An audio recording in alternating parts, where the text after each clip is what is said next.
the Serpent race. I don't know, Lemuria, indigenous. I got even like, there's Egyptian hieroglyphics in the Grand Canyon. Well, I just saw like graffiti. Hmm?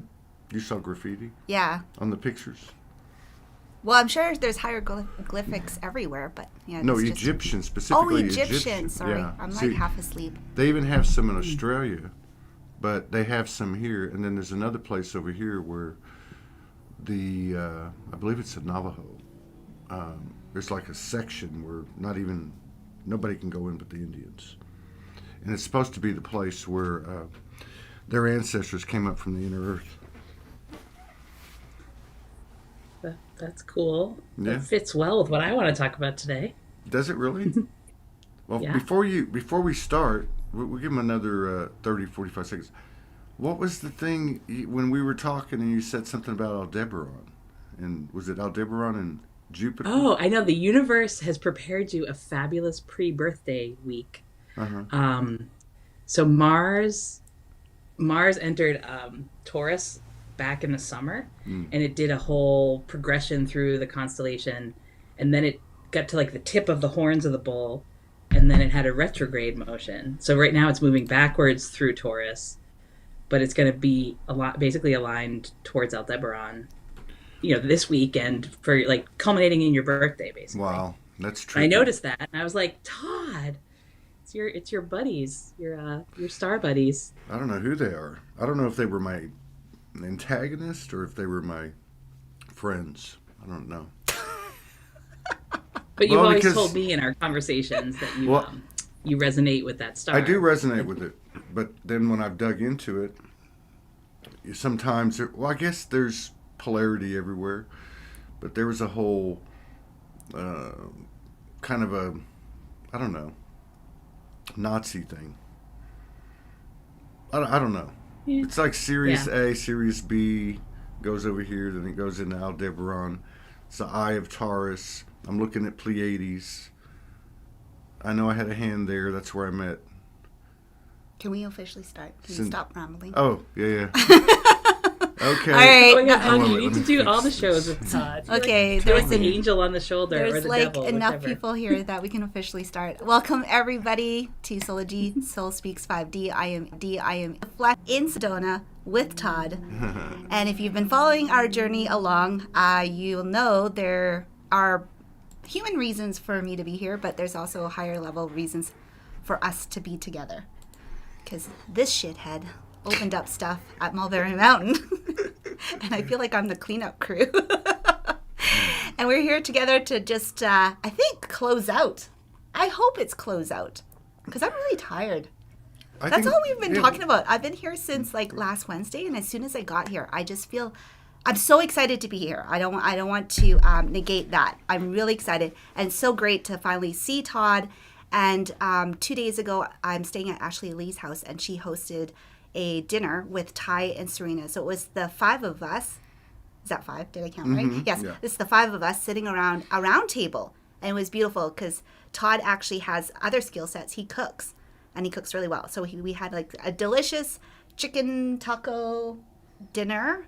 Fresh everything and organic everything. The alchemy was amazing. Guacamole. Don't forget guacamole. Yes, that was amazing. Guacamole. And it was kind of surreal because we knew this was supposed to happen at the end of August. You know, the five of us sitting and just like spinning the energy in a way that it's just like causing creation and flow within the collective, right? Just trying to bring the creation up to the next level of consciousness.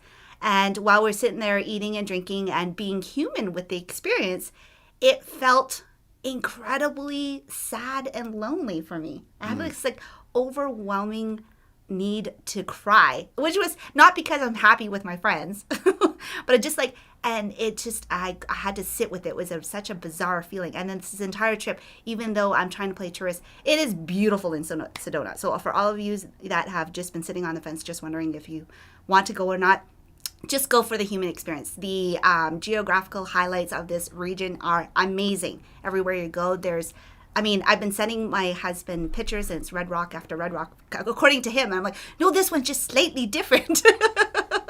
He goes, they all look like red rocks. But it's amazing. And when you're here, and the energy of it, of being here is amazing as well. And I didn't realize it. So in Vancouver, the tourist part is usually marketed as like pristine nature. So we have lots of mountains and rainforests and coastlines and whales. So we don't need to market like vortexes, right? And Sedona is marketed as a vortex, as a tourism kind of like hook in. And so when I came here, I'm like, it feels exactly like home minus all the other stuff. So I guess I've been acclimatized to a high vortex zone. But even here, the frequency of it, I'm just still tired, like doggone tired. And what I love about Julie, she's been trying to join us on this journey like twice. She tried to join us for Mulberry Mountain, and she tried to join us for this section here, just for a quick grid working kind of. I would say that would be, grid working is probably the best way to do it. And so Julie, if you haven't, she's on the East Coast, and she's a personal friend of mine, and I'm on the West Coast, and we're always trading cards on the energy in between the two coastlines. And so what Julie has been doing is, in the background of all the turmoil that Todd has been creating, I guess, she's been collecting data, because that's her level of expertise. And her data comes in, just like for all of us, bits of puzzle pieces with not really a lot of connection lines until it is. And I think a lot finally connected for you. And I would love to see, so you're here showing what your area of expertise on the background of everything that has happened in observation of what, knowing the behind the scenes as well, because Julie is a good friend of mine, so she knows behind the scenes as things progress like live. So I'd love to start off with that. What is your take on it? Yeah, that's so fun.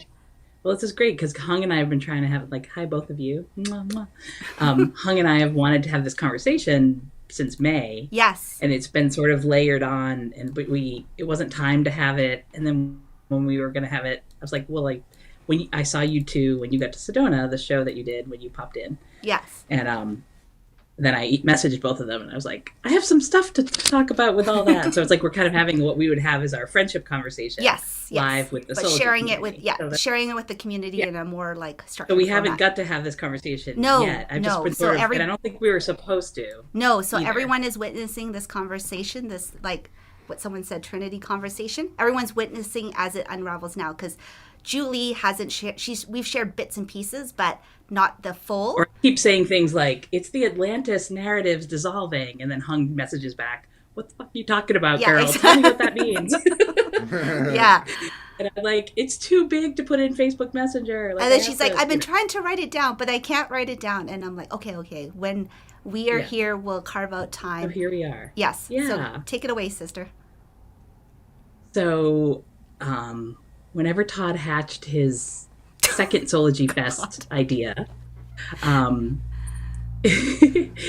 he very generously invited me to come be a presenter, and that was a wonderful offer. And I had like the beginning, because you've asked the community to step forward and say like, what's going on for the Soulogy Fest for each of our pieces.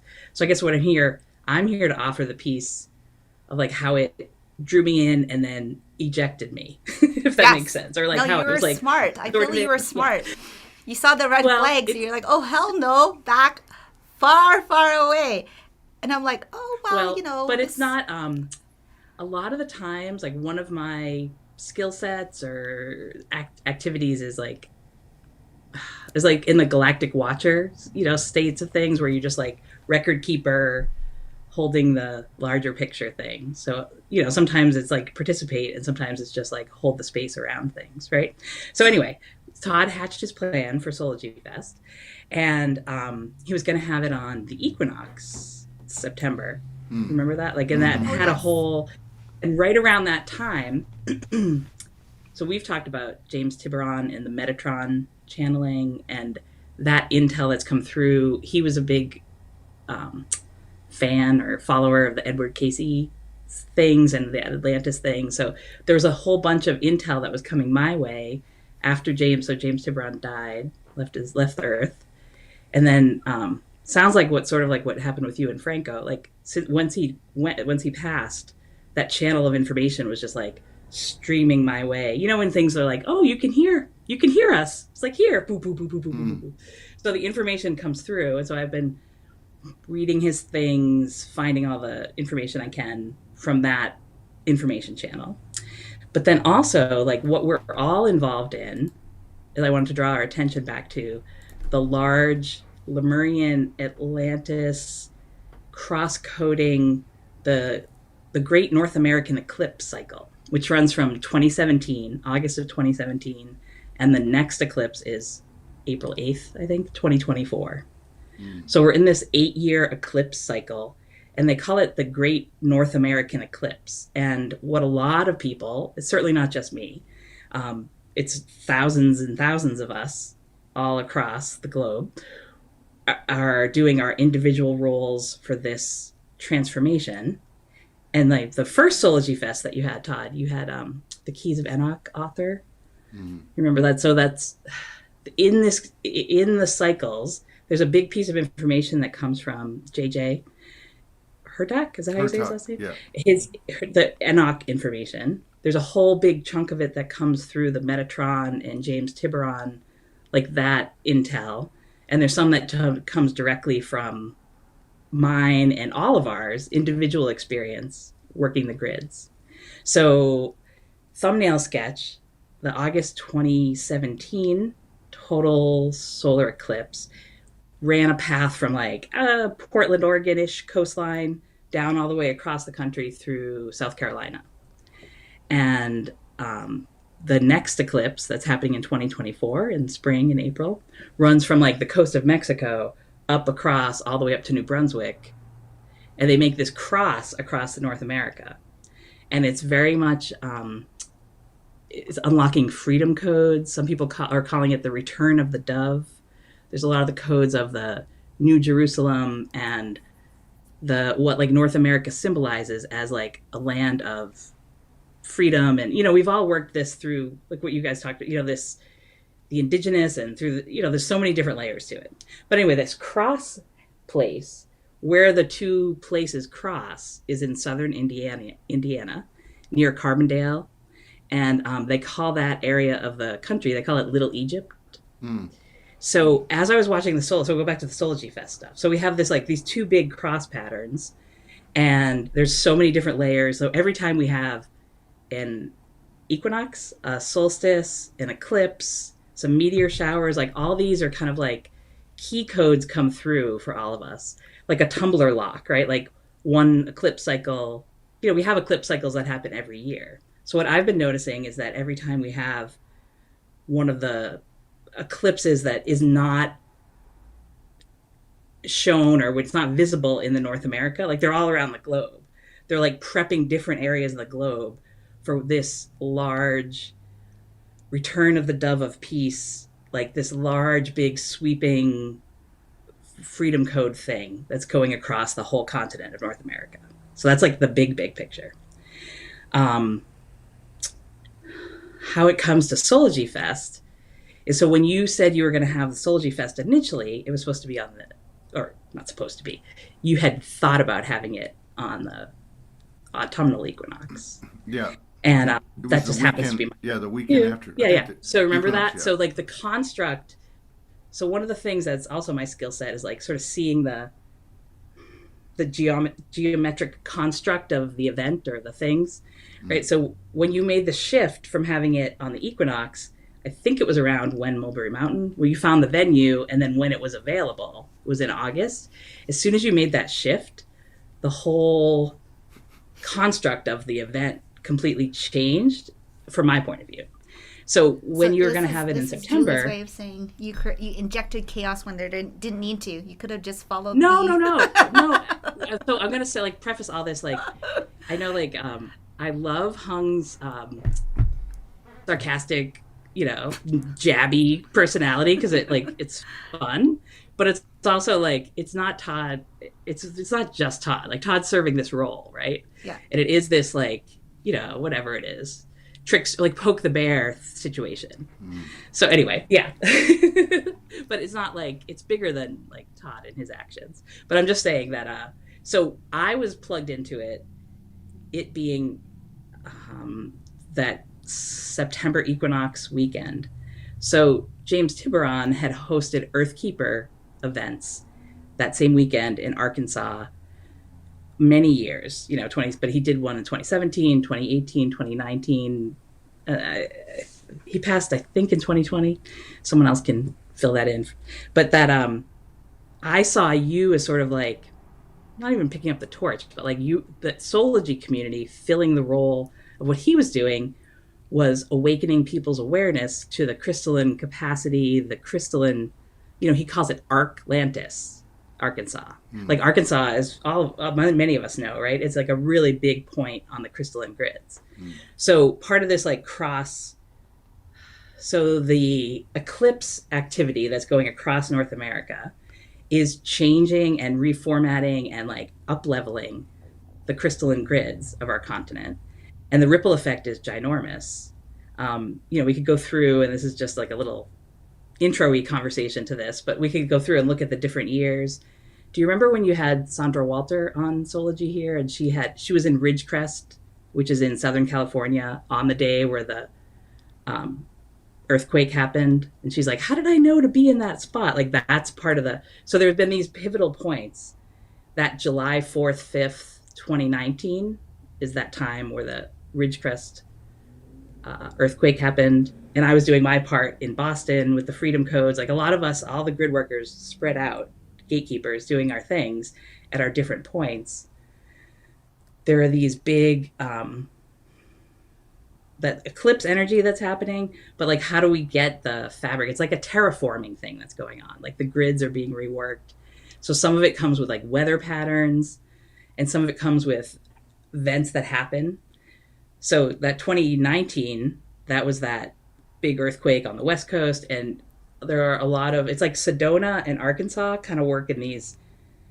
So in the Keys of Enoch, JJ's book, there's that picture of the wings of the dove. Have you seen that? That goes across the map. So that the body of the dove is the central channel, and the wings of the dove cross over to West Coast and then East Coast, right? So I'm like on this East Coast branch. So it's cool, Hung, that you brought that in. Like you and I are cross-coding across the continent a lot of the time. So that central channel is Houston, Mulberry Mountain, and Minneapolis, St. Paul. So for me, like fast forwarding to like a next big event that happened in the May of 2020, you remember George Floyd was murdered by police officers up in Minneapolis, St. Paul. And that like ignited our country in such a way, the whole Black Lives Matter movement and like all that,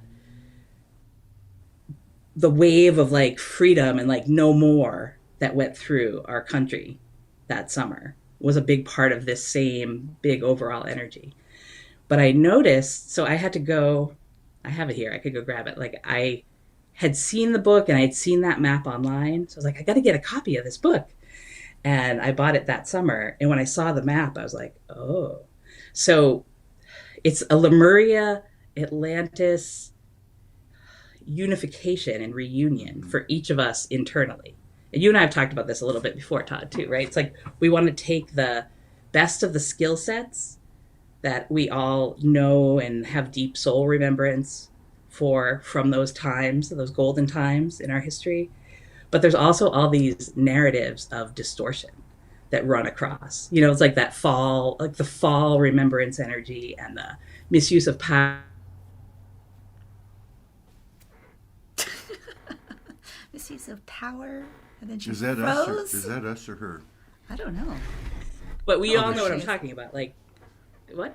No, you just you're froze good. for a Am I still bit. there? You're good. You're good. Oh, I did? Yeah. Yeah, we were talking about, we get to the good part. So, so Oh, see. Oh, it's her signal. She'll come back. God, she's impressive. Normally it's the Why do you star. look like you're shocked? No, but I mean, I've always thought she was impressive, but she's talking more than the stars, a lot more than the stars. There she is. She's, You're good. things are getting good when we get disconnected. yes. I was like, interference. So we're All right. we're Clearing the pulling, field. I was just talking about clearing distortions, and I get Yes. popped off the show. Yeah, I know. All right, here we go. Grounding in. Am I back? Yes. Yeah, you're good. Okay.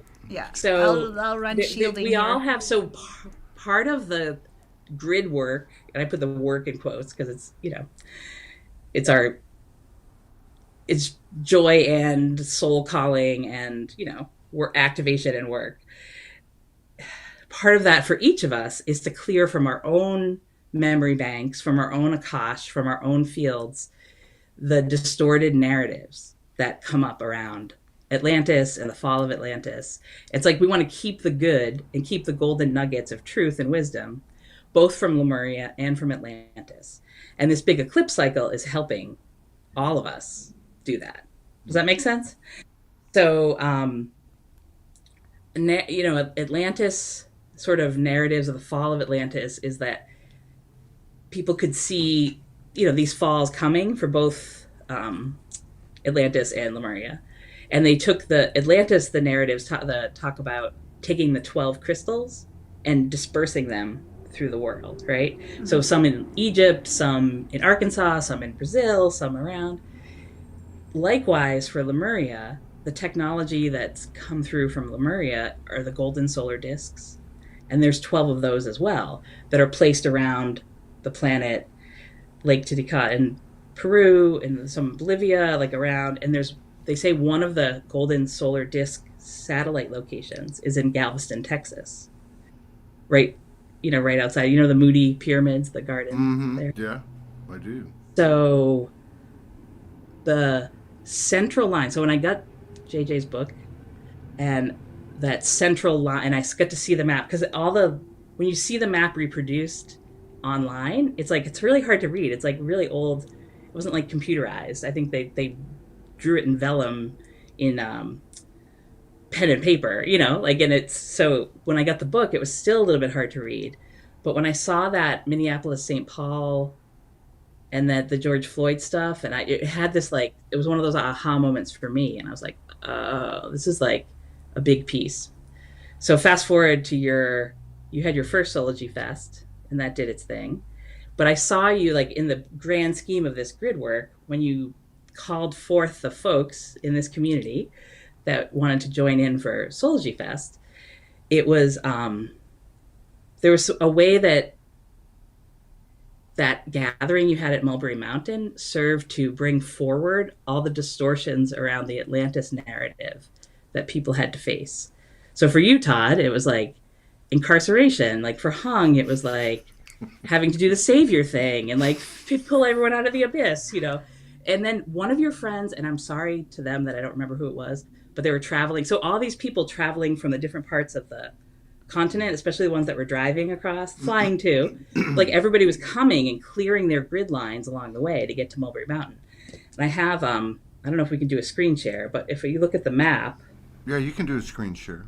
Yeah, I can. Maybe can I just do it like this? Hang on.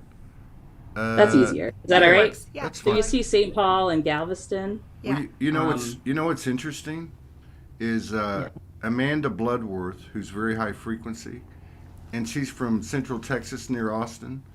Yeah. She got lost. There was all these stories trying to get there and people even leaving. She drove from Arkansas to Central Texas, which should be pretty easy. She ends up getting lost and ends up in Galveston, I believe. I remember her mentioning that.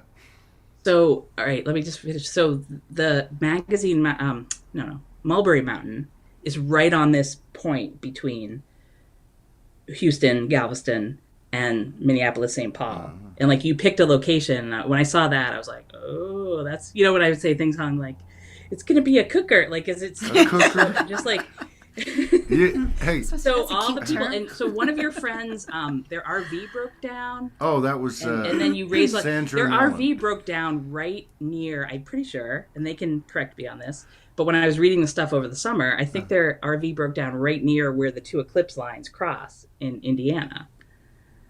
And so I was watching that too, and I was like, oh, they're doing that job of so everybody that had. So you've talked or asked people how they had these. Everyone had their pilgrimage up the mountain and trial by fire, trial by dragon, trial by serpent, all these things that are happening to people are the, from inside your own field, you hold some sort of memories of Atlantis, and maybe part of your roles as the the fall or the distortion or the power plays, and it seemed like people were going to clear their own fields of that whole narrative of the Atlantis. May I ask you a question? Yes. And so fill into this. So when, so I can only speak on the Atlantean sign because I identify. I don't even understand Lemuria, so that's my disclaimer to start off with. So I know on the Atlantean sign, there are the biggest things is like the 12 temples, that each 12 temple holds a virtue that is highly coveted for wisdom, right? And they all hold it separately.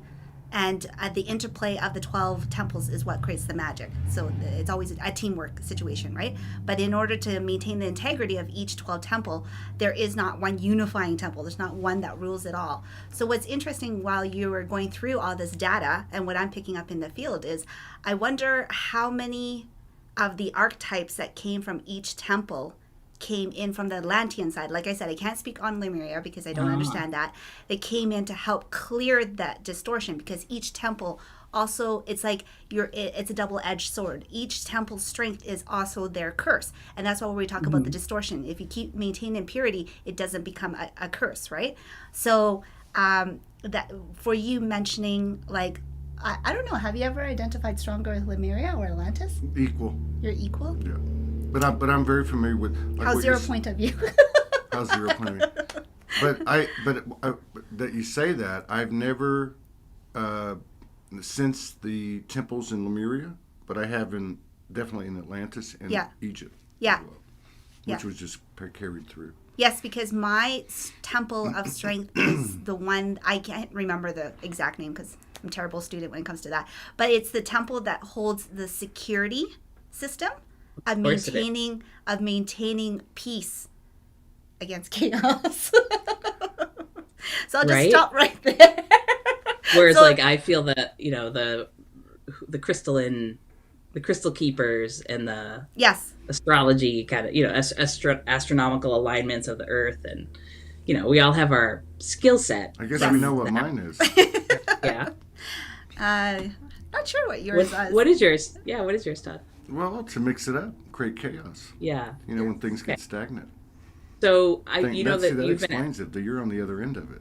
Yes. So everyone had to come up the mountain. Monad. Had I don't want to call it hazing, but you come up with a better, like they had a purification. Initiation. It's called initiation. Yes. It's called getting your ass handed to you on a platter. Hazing. And there's a whole part of one of the technologies, Atlantis technologies, that's strongly the narratives and the distortions are clearing are the tunnels.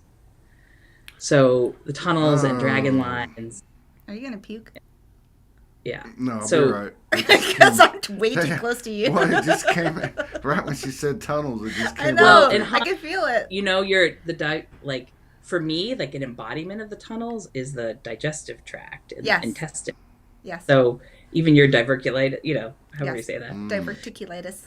It's like when you said that to me, I was like, oh, she's going to come do some tunnel work when she goes to Sedona. Wow. Like then you guys just talked about that going to Grand Canyon. And so that, I don't know if that helps or how that relates. It's kind of like when you messaged me and you had gotten off the plane and you're like, should I put the expletives in or leave them out? I'm like, fucking Todd, you got arrested.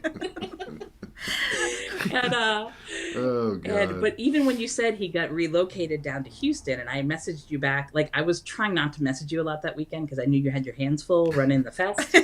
But I was like, Todd's supposed to be in Houston. Like it doesn't make any human plane sense. Yeah. But the act of Todd, and then when he got moved from the place down to the Houston jail, right? Yeah. That was like, and I said to you, I was like, that's part of the line. It's like almost like he was supposed to be. I remember you saying that. Yeah, and I wasn't sure if you were trying to comfort me, but it wasn't bringing me comfort at that time. I just wanted you to shove your higher knowledge up your ass. We'll talk about this later. Well, yeah, it wasn't the weekend to talk to you. Yeah. I was like, don't worry, there's a higher purpose for Todd getting relocated to Houston. Good luck with your weekend. Says What's Julie, your hashtag? Yeah, no one dies. While she's sitting comfortably in her sofa. I was like, all right, girl. I know, but I did. So from my point of view, you asked other people, like you've been talking about the people that were so called to come to Soulogy Fest. Yes. And there was a bunch of us that were like, oh, hell no. No, You know, no. that's not, but I didn't see it as that, like, because you can't, there's all these, like, everyone has their own role to fill. So I Yes. really do applaud all of you that were called to go and then went, Yeah. because it was, you know, like that trial by fire, initiation-y, important for the people to go walk that path of clearing the, you know, the Yes, fears, the absolutely. shadow within, Yeah, the distortions, absolutely. all that stuff. Yeah. Getting together as a community and then dispersing out again. And it's just like one of those weird, like, you know, how like Todd calling everyone together and then even not getting to go. It's like all that, you know, having to hold your space. So while you were in, like, you were, when Hung interviewed you about it afterwards, right? And then I was watching that one carefully and I was like, oh, that what you went through is like a piece of that, Todd, right? Like that. Does that resonate? Oh yeah, yeah, yeah. I mean, I'm not telling you something you probably didn't know. No, you already, listened but... to that show. I listened to it actually the other night. The night she got here, I went home and listened to it as I was falling asleep. I laughed my ass off. But yeah, I was telling Hung that, you know, when you watch a movie the second time, you pick up more. But yeah, the whole Atlantis Lemuria thing, and really everything going back about 12,000 years, everything was explained to me by the land. And now that you're bringing this up, it just makes it more, you know, it resonates more. So Hung asked if it's over. It's not quite over, Hung. If Again, working you're not still bringing on comfort this. to me. But it's good. Like it's so the halfway point between those two eclipses was the December solstice in 2021. So last year's. Okay. Or maybe it was one of the. That was I'll the have to go back and halfway look at it. point. That was the halfway point for what? Between the 2017. Oh. No, it's the 2020. I'm sorry, the 2020 Okay. 2020 solstice. December solstice is halfway between the So December August 2021, 2020. 2020. I said the wrong thing the first time. Interesting. That's when I was in ER the first round. Really? Yes. What the fuck, man? That is interesting. So it's like, how do we? So also one of the, and I wanted to offer this to you, Hung. This is part like that.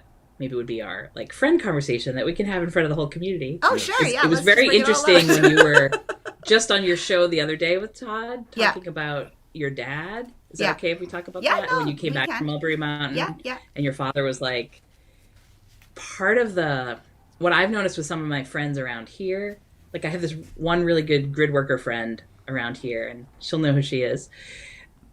Her parents have lived in houses, like every place that is like needs a little bit of like extra TLC on the grids here and love, and like places that I've been drawn to completely separate. She'll always be like, oh yeah, my parents owned a house over there. Oh, my parents owned a house on that hill. And like, they've been like these grid keepers for so long, but it's caused the family a lot of pain and suffering.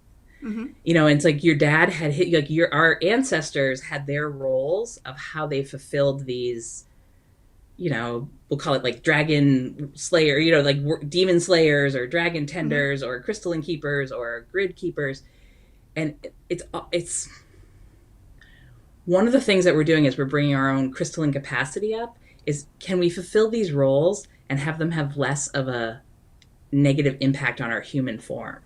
Like, we don't have to do it in that old way. You know what I mean? Oh, yes. We don't have to do it in the pain and suffering. And so, like, the interesting thing is my dad actually, he recognizes that. He acknowledges that fully, right? So it's not but what he also acknowledges is the historical referencing of it. So if someone in your family is carrying that gene code, is the best way to explain it, you still have a choice. You are not destined to be a demon slayer or fight dragons. If you're not, you still have a choice. But if that, what happens is there is a activation point or some kind of event that unfolds in your life, right? That activates that code. And then you go through a identity crisis. Nothing feels right. You're old. What brought you comfort before doesn't feel comfortable for you anymore. And that's when I guess this what you're talking about, freedom codes, is trying to decide at that point is, do you want to live out this chapter that has been already preset? It comes by very effortlessly. I'm warning people. Like people say, do you work on it? I'm like, no, I come by it honestly, just by, I don't meditate. I don't eat clean. There are a lot of things that in my regular lifestyle that is very, like, very normal. And I don't put effort into it. But the key point is, that when you are in an identity crisis, it's for you to understand that you are not alone. You are encoded with it. But the big thing that is to push through is do you want to do this? But some people are like, they love the pain and suffering, right? It's like glamorous to them. Yeah. So, but they won't acknowledge it fully. And then there are some that is just like, I am built for destruction and chaos. I really am. My family lineage is built for it. So that's probably why there's this like sadistic like attraction back and forth all the time. But them also recognizing there is so much beauty in evolution and trying to push through that, right? But I'm glad you brought that up, because we have to recognize that there's lots of different viewers that engage in these conversations, and they're at different levels of interacting with their reality and creation. If you're new to this journey, you may feel like, oh God, I'm doomed. I have the demon slayer gene. All that's going to enter my field is a bunch of demons. And then, kind of thing. But then it's just like, no, just because you are encoded with it does not mean that you are destined for it. You still have a choice in this level of creation. I don't feel I can say that confidently in my dad's generation, to be honest. My dad really worked hard to lay down his sword. As soon as he landed in Canada, he dismissed as much as he can from the Vietnamese superstition, culture, whatever, and took what just made sense for him, but left all the other garbage behind. And his finest moment, if you ask him today, it's not any of those glory moments. His finest moment is like making dumplings with his grandchildren. Wow. And that's what he worked really hard for. So that's kind of like a balance of extremes, right? I know when in this community, there's a heightened sense of like, when you go through an identity crisis and you're exposed, because most of this community is built to tune into the supernatural. How that supernatural world dovetails with your world, the modern world right now, that's what brings chaos, because there doesn't seem to be a nice dovetailing. There seems to be just constant conflict. And it's just like, how do we move through that with freedom codes layer on top of, I would call them derelict archaeological coding, you know what I mean? So I think what you're saying is this astrological shift that's happening in the cosmos is breaking the shackles, right? And yes, absolutely. And it's the freedom codes are to me are a moment by moment choice. It's like it's like the littlest things, like decisions and like the moment by moment choices we make have the most rippling effect through it. Yeah. So that's like you were saying, like some of the people that are newer on the path, like trying to reassure people that you have that capacity to make your choice in each moment. Like you're not destined to fulfill these things, right? Or like to always have it be. But some people have, like you said, like different people have different roles to fulfill. So that's what going back to my like thing with the Soulogy Fest. Like I could see how I certainly didn't totally expect all the things that happened. Really? You didn't call but that? I knew Did that like anyone it was going to be a cluster fudge. I knew cluster fudge was coming through really? the thing. And but it wasn't my job to like but it was so purposeful. You know what I mean? Like I the roles that you all fulfilled going there and being there or not, it was very on purpose with your soul and the ways that you were supposed to transform. It's like it seemed like accelerator. Is that the good word? Yeah. Like a quickening on the path for folks. That's a like beautiful word. That's what you talked about. Like people that got that call, it's like, oh, come up the mountain. So now I guess I want to talk to you, Hung, a little bit, because it seems to me like you have some lingering, like you said, things like did there been bear pokings and things that have like come home with you? Or like, are you still clearing that up? We don't have to talk about that. It doesn't seem appropriate. Happening? Sure. This past, so coming to Sedona, and Julie knows this because I've been struggling if I should come to Sedona. I've always wanted to come to Sedona, so just for the beauty of Sedona, right? But I also had hesitations, and then there was like events that led up to it. so I did share some of the events on the previous show. I think it was like last week. So if you guys want to watch that, I'm not going to repeat it again. But one of the things that unfolded for Todd and I, so there's you guys saw probably the photo where I asked Todd if he wanted to go for a walk. So Todd has been in this beautiful area and has not really hiked or walked it. So he's been really good, a really good friend and playing tourist guide, even though he doesn't really want to. So I drag him out and we're out in the woods and stuff. So one of the places that we went to go visit is Montezuma. Did I pronounce that right? Mm-hmm. Montezuma Wells. And it was and I'm just happy to be out exploring. I don't have a preference. I don't have a calling to be one specific area. So I just let Todd lead in that one. And if you've been to Montezuma Well, it is basically a collapsed limestone. So from the geographical position, it is a limestone that has fallen down and created this beautiful like exposure of a round column, kind of Colosseum kind of feel. And before, this is back home in Vancouver, prior to coming to Sedona, I had 2 nights of intense dreams and I couldn't figure it out. I knew it would come to meaning sooner or later, it would reveal itself, but I just didn't understand it. So the first night I was in a pit and it's full of every imaginable snakes.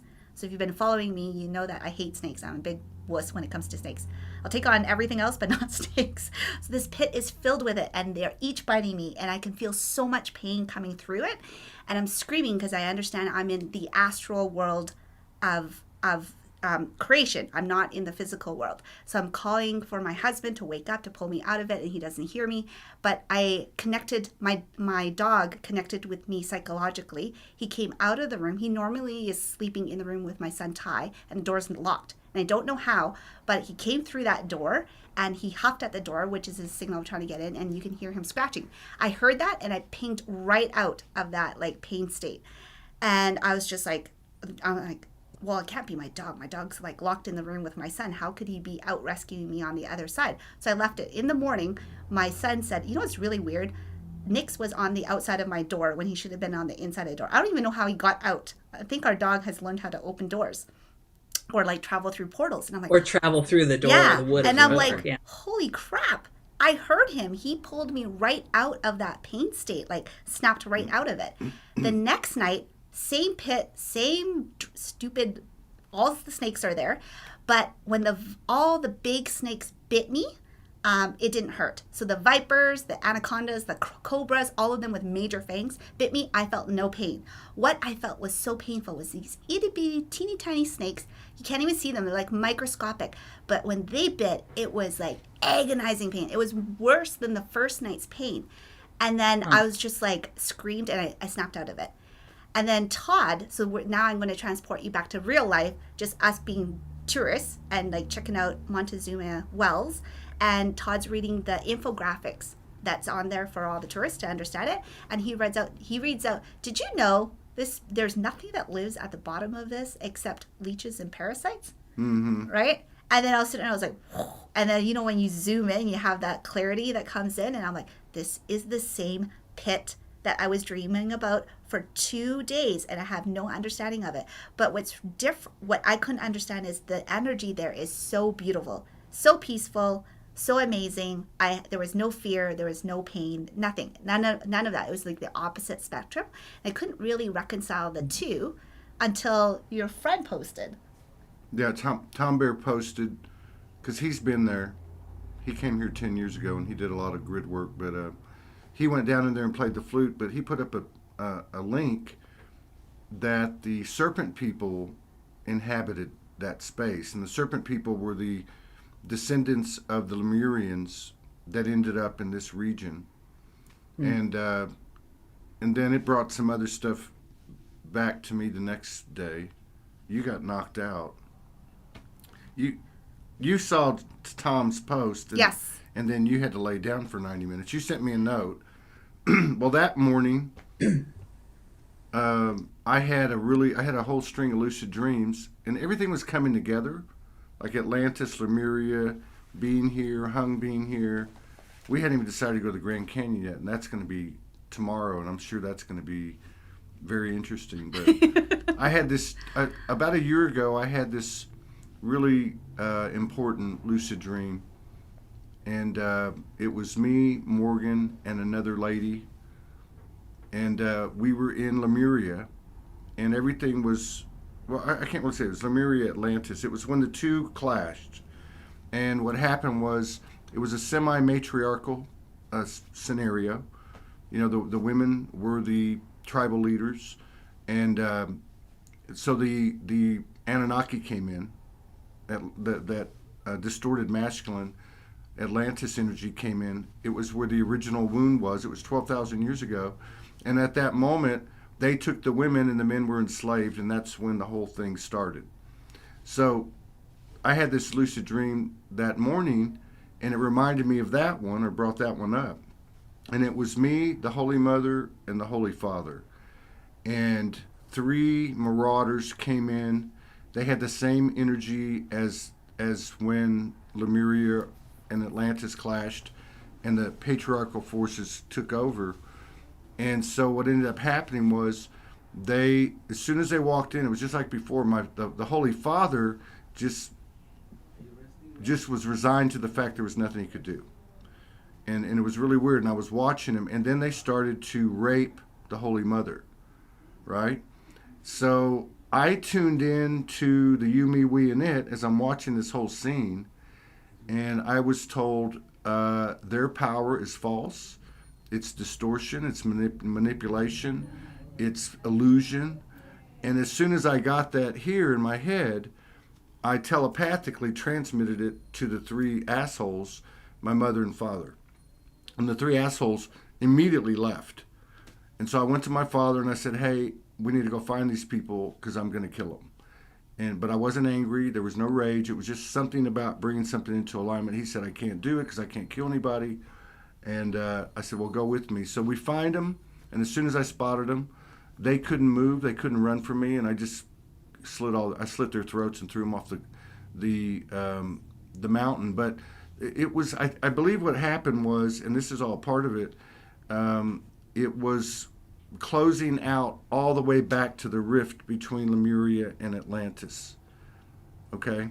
It was closing everything out, and those 3 identities were probably programs running in me, but also having a collective connection. So I think that's my update. So, wow. The can I pop in the like cosmic part? So Sun is in the Ophiuchus, the 13th constellation, who is the serpent bearer. That's me. So Hung, you picked your dates to travel to Sedona. Yeah. Right when it's like November 30th. Yeah. Was the date of when the sun went into that constellation of the serpent bearer. Yeah. And Mars and Venus were in opposition across the sky from each other. So like that pull of Atlantis, Lemuria, and masculine, feminine. It's cool, isn't it? How these things like dovetail on top of each other. But I didn't say that to you when you were going like too. I was like, oh, the serpent. I don't think I noticed it till you were already in Sedona. I was like, oh, Hung's gonna get to see that because her favorite thing, snake time. Snakes. you know that's my sign. When you consider that, right? It's right. What is it? The 30th to the 17th. So I'm I'm in that. I'm the serpent, motherfucker. Yes, you are. But that like the serpent. So there are some different, and I don't have personal recollection of the things, and I think they're all true, and because there can be multiple different stories going on, but that Lemuria and Atlantis existed at the same time and were in conflict with each other is one storyline. Mm-hmm. But also there's a lot of storylines that Lemuria predated by tens of thousands of years Atlantis. So they actually weren't simultaneous things happening on the earth at the same time. So it's all just different, there's lots of different parables and they can all be true at the same time.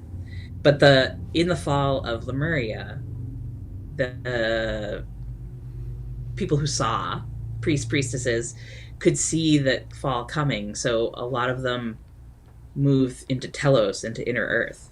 You know that, right? Like Hung, did you say you're not familiar with the Lemurian? So like that, when you were talking about when we just opened this together before we got official. Yes. You were talking about going to the Grand Canyon and the whole. Yes.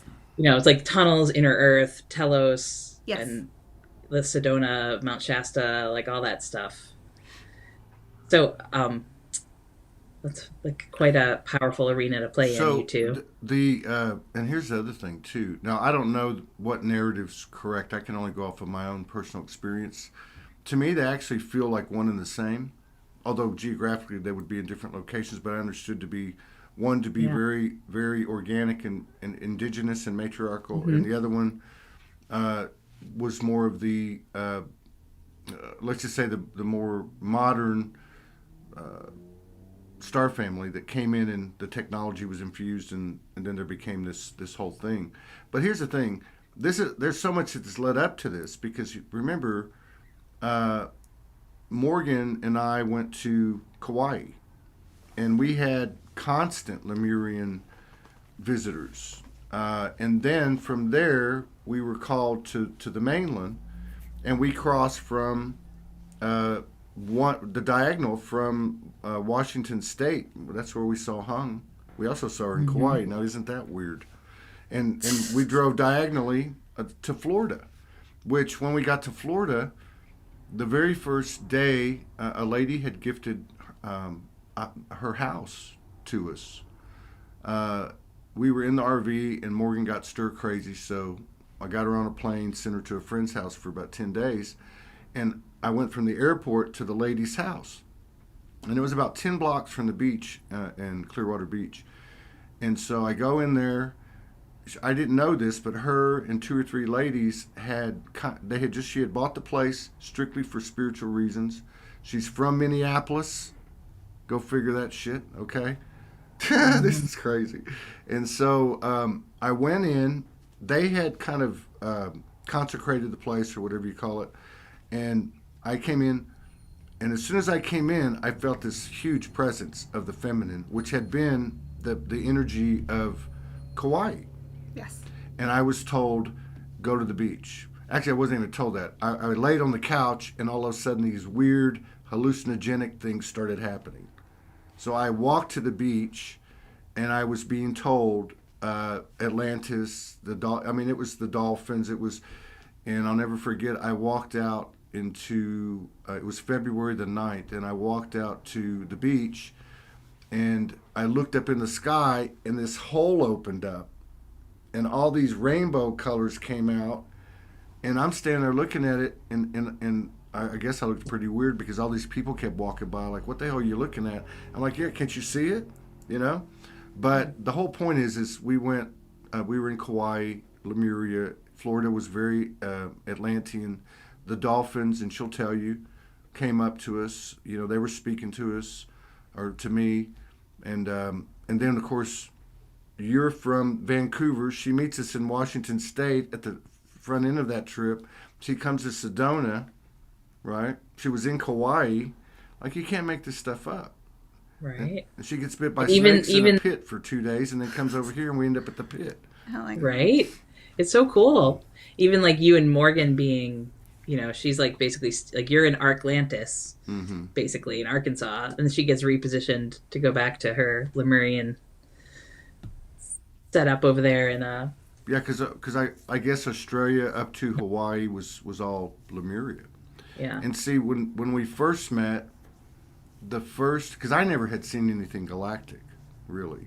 I mean, not on the Earth. I'd seen the wars up there and all that, energetically. But I remember when we met, I started describing the whole area to her. I told her, basically describe this place where there was a Kuan Yin statue. And but I specifically remember her being in the mountain, like a command center.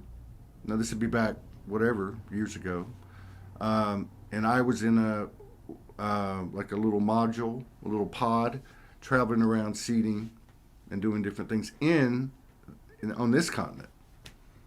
So I don't know, just throw information there and see what lines up. Fascinating. So Julie, Good did work. you Good work, everybody. Good work. Yay. Keep going. from your Cosmos training there, where you kind of like said that, oh, see, I'm itching and scratching already. I don't want to say it into manifestation. The S word, It's not yeah. quite done. Why do you say that? What? Well, if indeed we as a soul family are working this eclipse cycle, Yeah. the bookend of the eclipse is in 2024.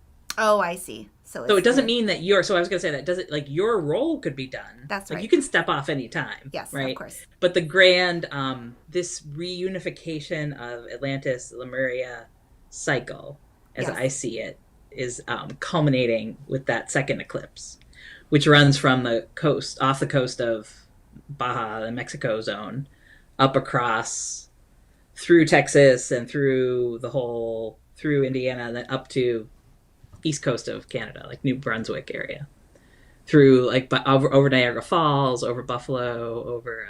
And you're talking about this year's eclipse, or No, that's in 2024. Oh, 2024. Okay, April gotcha. 2024. Gotcha.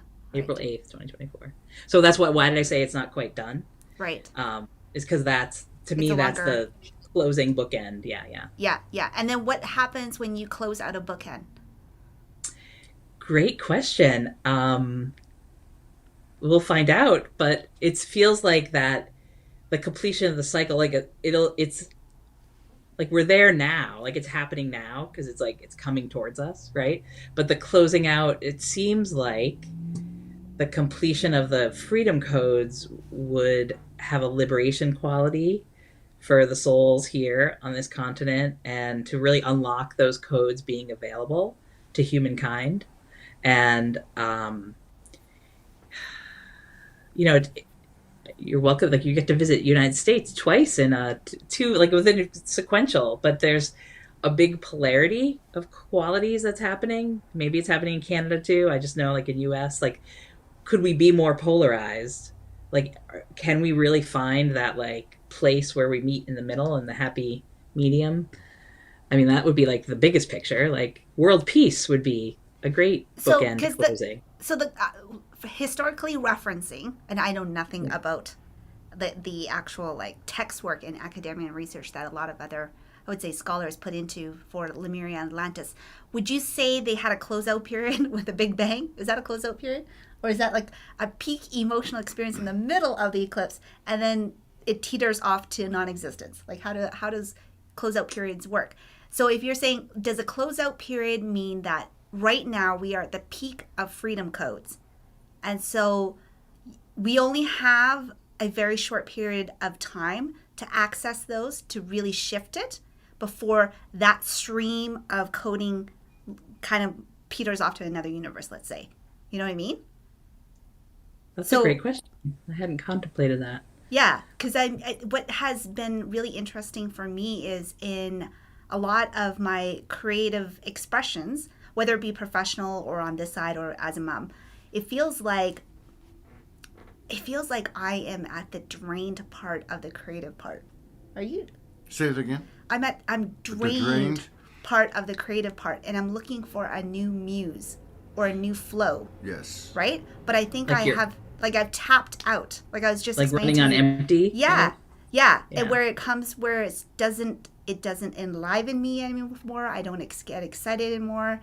Nothing. And I don't know what it is. I wouldn't call it stagnation, but it almost feels like it's like that cycle of creation is almost over. Yeah. Yeah, I totally. When you talk about it, so like, in the yoga speak, we call it shunya or shunyata, or in English speak, it's 0 point. Yeah. Like around 0 point, there's the nothingness or the void. Is it like that? Like we're around, like you're just at, or tipping point. You're like in the. I feel like if you nothingness. have reached I think if you reach nothingness, there's a wholesome quality of contentment that surrounds it. So there's what you would call peace that surrounds it. I don't feel that. I feel like a depression or a loneliness or a sadness. And that what I was trying to explain, and I don't know if I explained it well at the beginning of the show, where it's just that when I'm sitting around with a bunch of friends celebrating the closure of Mulberry Mountain, but it's like your favorite TV show is finally ending. You know what I mean? And then you're like, you're in the pit. You're at the nadir. You're at the emptiness of the cycle, right? Like before you go back up. But I'm wondering like if I you're already in the bottom tapped of out. the pits of despair. You know what I mean? Like I'm wondering if some of us have already reached that tap out point. you know, where it's just like, so the closing out point, you have this big stretch, this huge influx, and you can track it. The world events has been insane in the last, I would say, 5-6 years, right? And that insanity is if you're envisioning freedom codes coming through, and it's just like a gentle wave circling the earth, and anyone that is in tune to it will grab it. People will grab those codes to create chaos, to break the routine, the mundane, the whatever is not working, right? And then we're like at this epitome of chaos, but it almost feels like, for me personally, and I don't know if it's because I've been accessing it so quickly, so like at huge volumes during my own creation part, but I feel like I'm at the point where I'm just like, ugh, I don't have anything else to produce. I don't know what else to do. You know what I mean? So I was explaining that to Todd, and it shows up so strongly in my like profession, because my profession's on-demand creativity. Like I get paid to do this, and then it's just like I'll explain to you. I'm like, I'm having anxiety. It feels like the flow is tapping out for me. You know, where it's just like, and I think like the field of nothingness is at peace, where I don't have to create. I can just be. But that's not that place. Like I've been to those places before too, right? But that's not the place. The place is like, I don't know. Well, okay, let me just throw in, because I can really relate to what you're saying. In fact, I was just writing this last night, okay? When I'm alone and I write, you know, and I had sent Morgan something. Well, it feels like to me, okay, you use the term muse, right?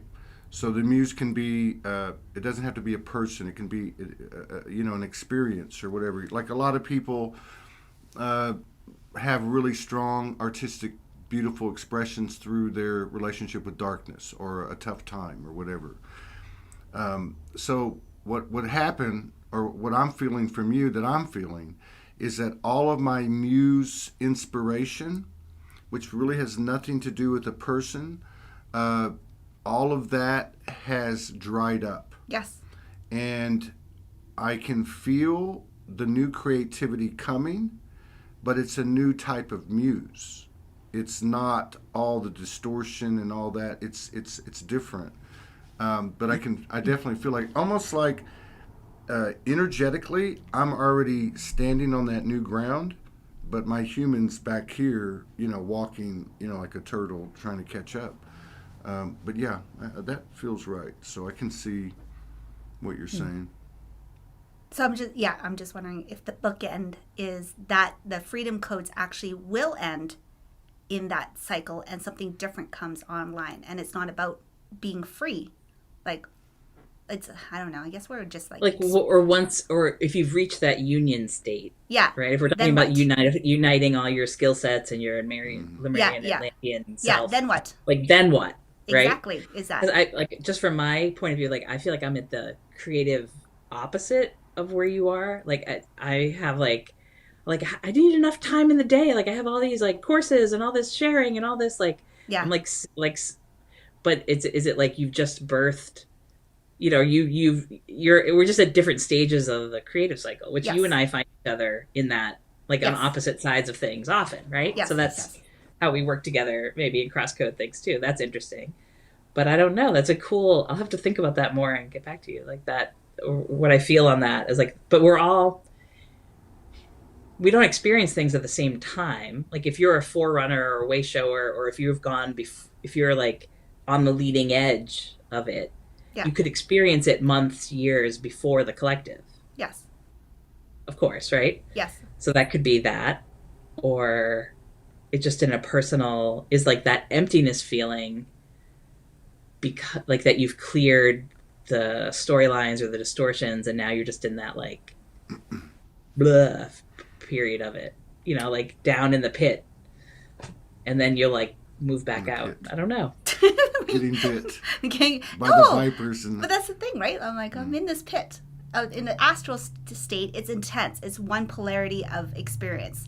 And then in real life, it's another polarity of experience, right? Because they're so different. Mm-hmm. And so it's just, I'm not sure. It's very interesting. Yeah. Well, in talking to people on the show, and it's like, you know, picking up all that information and then kind of like doing whatever I do with it, to figure shit out. The big thing, isn't it? You probably heard me say it a lot. Is, all this stuff's going on, the shadow work, the zero pointing, and the experience of life itself, and it's almost like you get to this place, and you're trying to get used to what it is now, because all this other stuff is gone or achieved. Almost like, what do we do now, right? Like, how do we get used to this new atmosphere of our experience? And maybe that's the bookend. But I think the other thing that probably is included, like when you said all the internal stuff is done by the individual, or this coding or the new coding's available, doesn't mean everybody's going to do it on the linear at the same time. But I think it's absolutely goes without saying that it's through collaboration, that it's through where two or more collaborate. Like, to me, that's not something that's been done in Trinity energy, or could even be done until now. And I think those things are going to start showing themselves, because that's an entirely different way of creating.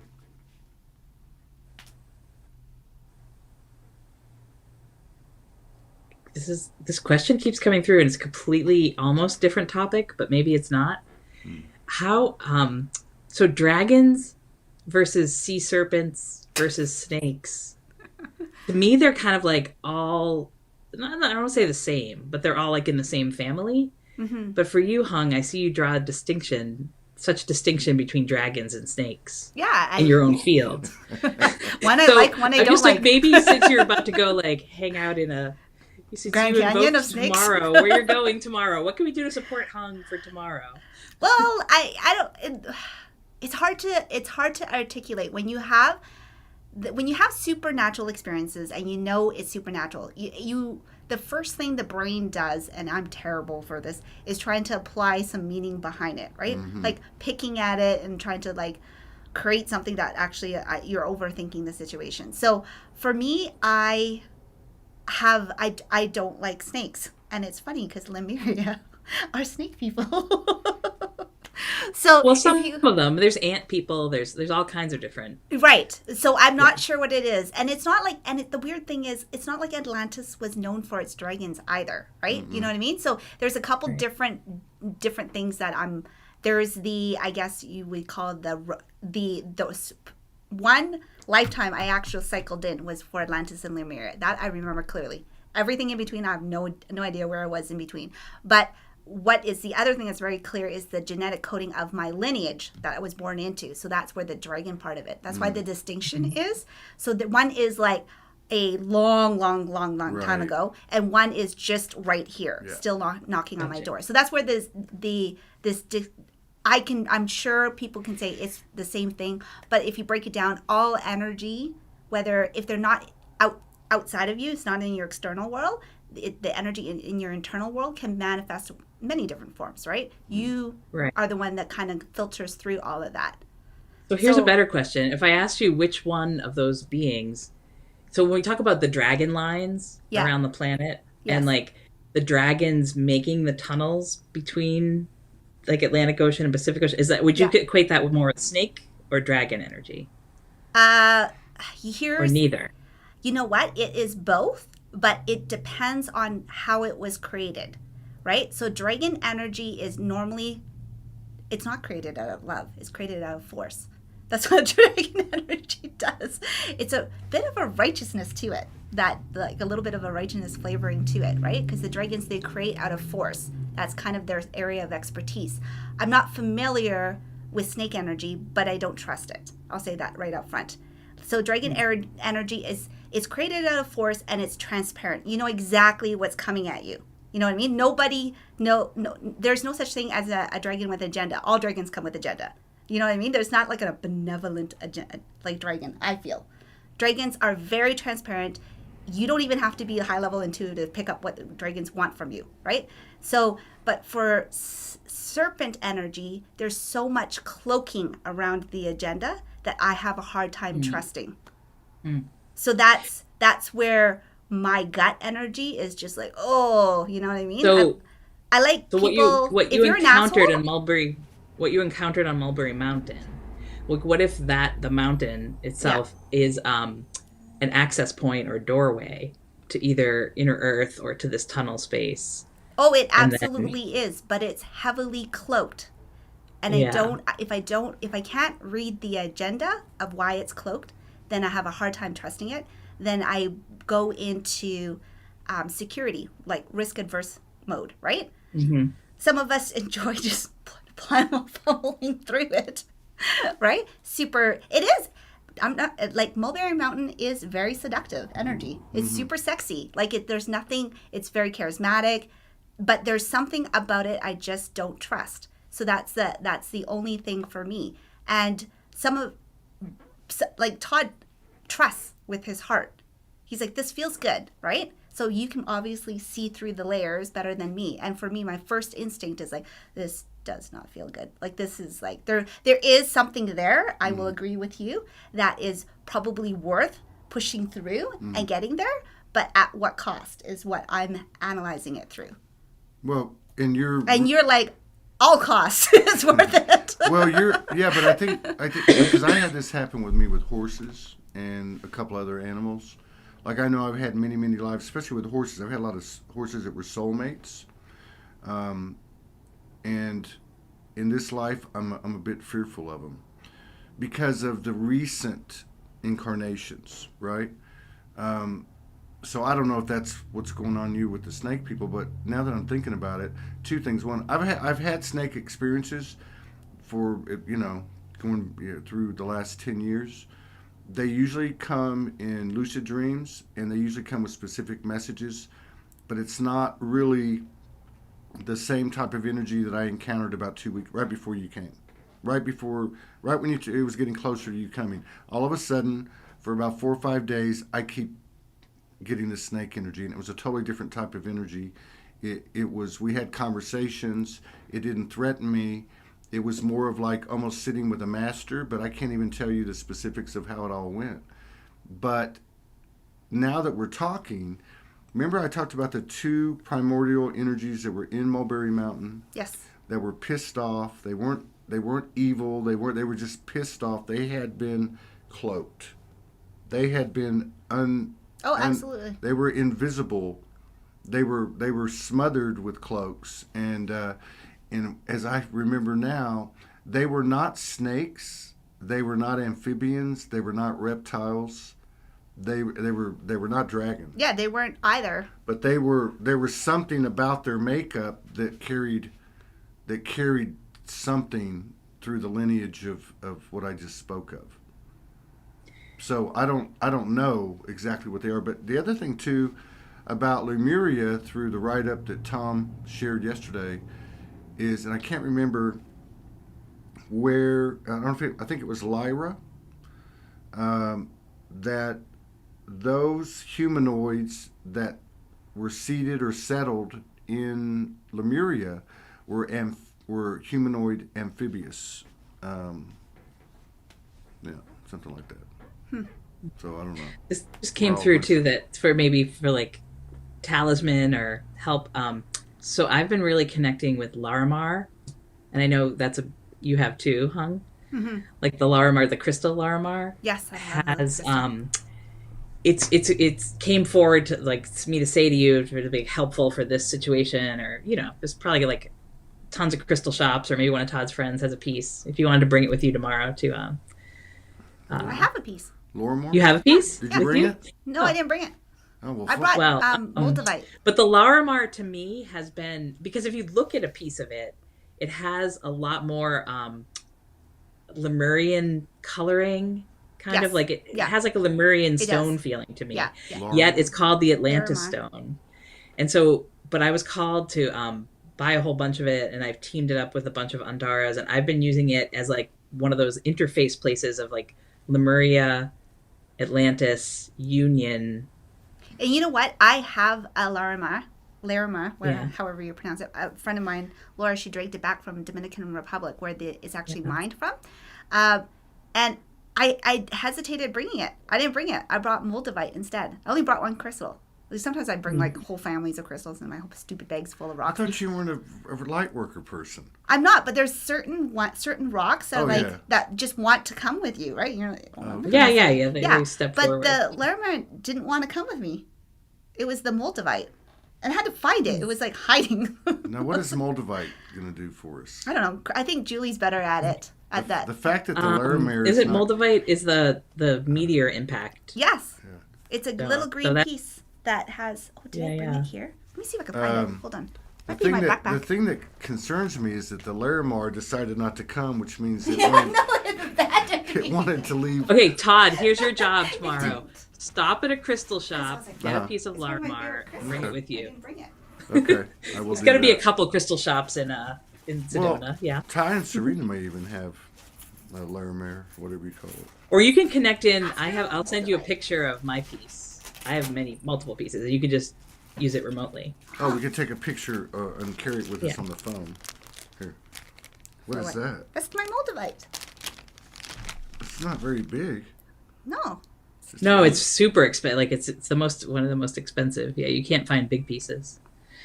So it's like they say a meteor impact glass, basically. Yeah. Yeah, it's Moldavite. so tiny. I have to carry Yeah. it in a sandwich bag so I don't lose it. Well, that's cool that came. Yeah, this is the one that wanted to come. And like I said, it actually was in hiding. I couldn't find it. But when it's trying to, I actually reached for the Dharma and I was going to pack it. And it just said no. And I was like, all right, I guess no crystals are coming on this one. And then I can hear the Moldavite. And it's like, no, I want to come. And I'm like, where the hell are you? Because it's not actually my crystal. It's my son's.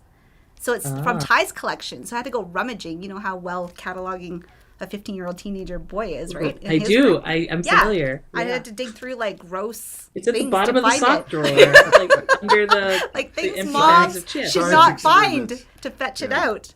It was just like, oh, what died in this drawer? Anyways, that's the crystal that Science wants to come. experiments. That's what I used to call them. Yes. Was there anything else that you wanted to share, Julie? Not that feels complete. I mean, we could talk all day about it, but that's a good. Yeah, just Wow. that whole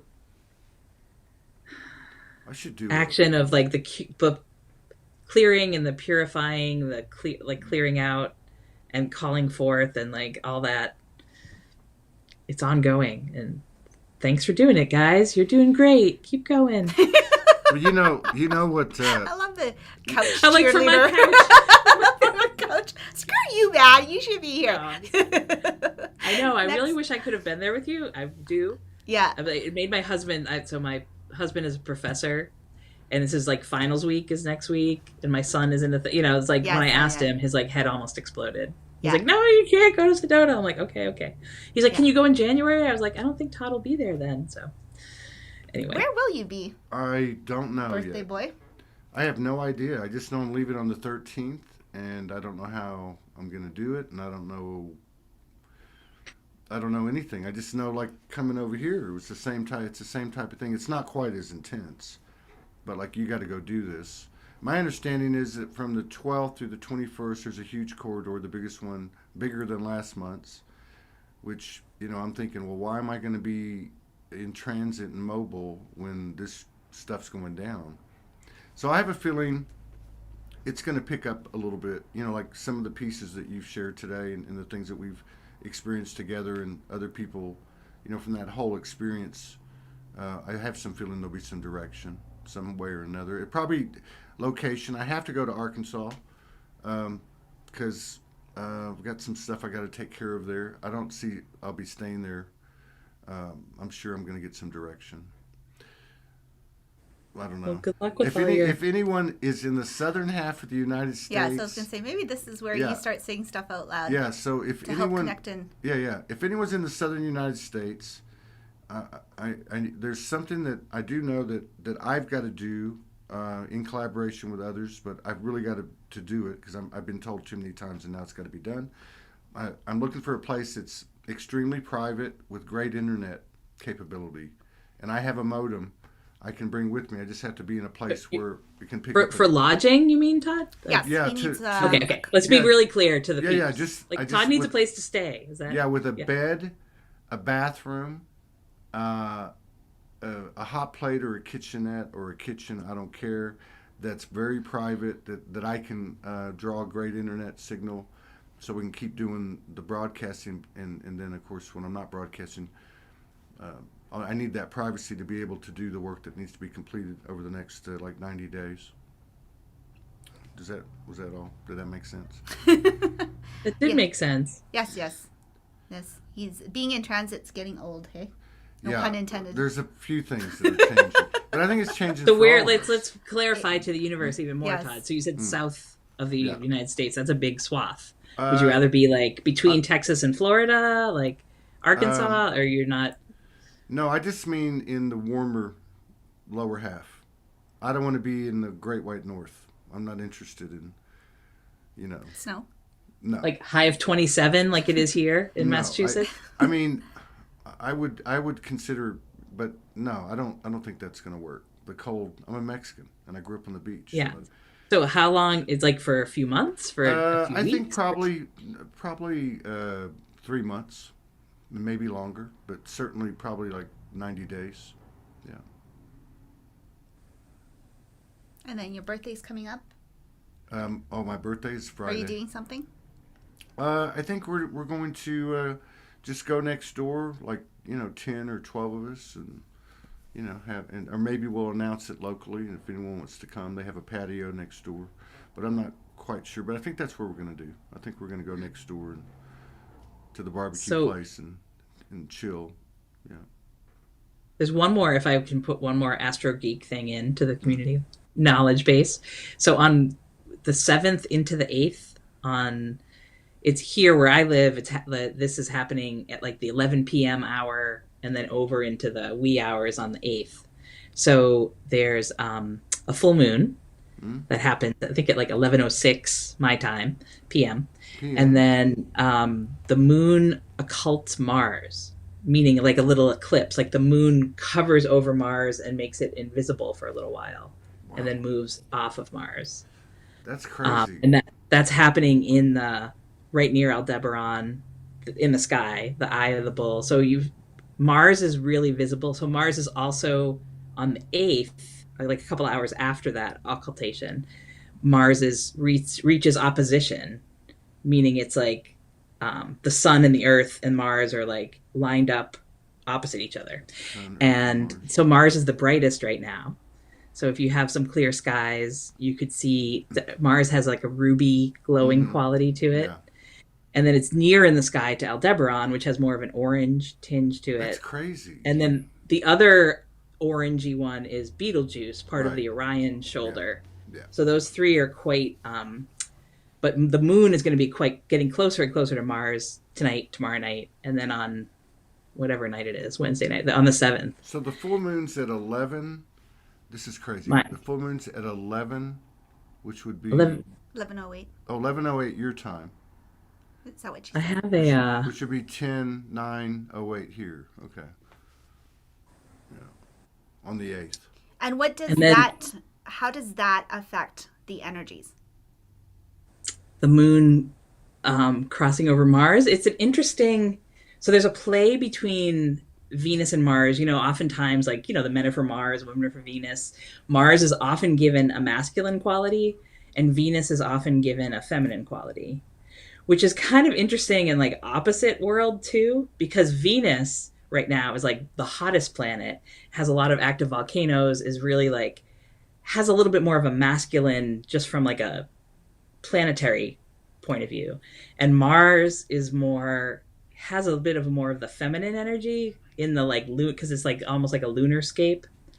So to me, it's interesting that last Wednesday was Mars and Venus were opposite each other in opposition, and then the moon coming. So it has some of this cross coding in the like. I don't know if I can put it well into words. Like, what does it mean? Like when the moon goes over Mars, it's a rare event too, because even though they both travel on the same ecliptic pathway, there's often like opposite each other. They're often like spaced from each other. Yeah. Like they don't often like always obscure each other. So it's an interesting, rare kind of thing. It doesn't happen that often. Maybe once every 16 years or something like that. That the moon would actually. Is this Julie speak for saying something weird's going to happen? Is that what you're saying? No, I mean I don't. it's one of those things people always ask, what does that mean? What's going to happen? I'm like, I don't really, I'm not sure, but it feels like a super, super potent. When I was on Soulogy like many months ago, I don't know. we what had we're doing. Mars and Venus come You're on together. your own, buddy. So there's like a Merkaba or planetary Merkaba activation thing that's been happening big time in that masculine and feminine. So in February, Mars and Venus were conjuncted and together in the sky. And so this feels like so whatever was going on in the February, I think it was like February 12th. Now we're on the other side where Mars and Venus are across from each other all the way. Yeah. But I've been having a lot of like soul star chakra stuff, embodiment. It's come through like a lot of feet stuff, ankle stuff, leg stuff, soul star chakra, reformatting, terraforming. That's the word I keep hearing a lot about, like a terraforming thing. Yeah. Meaning like terraforming is, reformatting either the human body or the planetary body. But what Like what kind of terraforming? Are we talking about the volcano in Hawaii exploding terraforming? Because it is rumbling. Are you feeling into that? Yeah. Have I been feeling into that? Yeah. Yeah, it's an interesting, like, as we talk about this Lemuria Atlantis cross-coding, certainly like, Mama Lemuria waking up and Yes. feeling into. What have you been feeling into that? You're the volcano lady. I just found it interesting. It started rumbling, right? Right when I started the trip to Sedona as well. It's one of I those know, things. It's right? like there's a little bit the syncing of activities. Even though I'm trying not to read into it, it's a bit eerie, with all of that's happening. I don't know what it means. I'll tell Eerie you. in that. Eerie. Yeah. Unsettling. It's not like, ooh, this is exciting. It's more like, this is fascinating. Yeah, the lunar Mars thing doesn't feel like a relaxing alignment. No, it's not like, oh, look at these two playmates. It's not like these two are good playmates. Yeah, let's sip tea. It does feel like it feels like, I don't know about these two playmates. Yeah, Are they it like has that quality. the Todd and Hung variety playmates? Maybe. Wait, who's the moon? So he has to be. Who's Mars? Who's the moon? And isn't that the day you Definitely fly more back? masculine than you. Well, she's Yeah, I was gonna say he's the moon. He's the moon. she's gonna be parting. Yes, I fly out on the 7th. Yeah, so she's gonna. But I'll be at home. She's I'll like, land. oh, I highly recommend that. I will be grounded, feet on the grounds at home. Yeah, when that happens, which is a good thing. I think. I feel we'll like try that's to a good thing. create some type of reverberation You don't from need here to. that you'll be able to feel. No, I'm sure. So you can feel whatever. a part of it. Okay. Do you have anything else to add? We're No, good. We got another show in 30 minutes, so. All right. All right. Thank you, friends. Nice Thank to you, chat everyone. with you today. Thanks, Julie. Thank you very Bye. much. Happy birthday, Todd. Thank you. I'll see you later.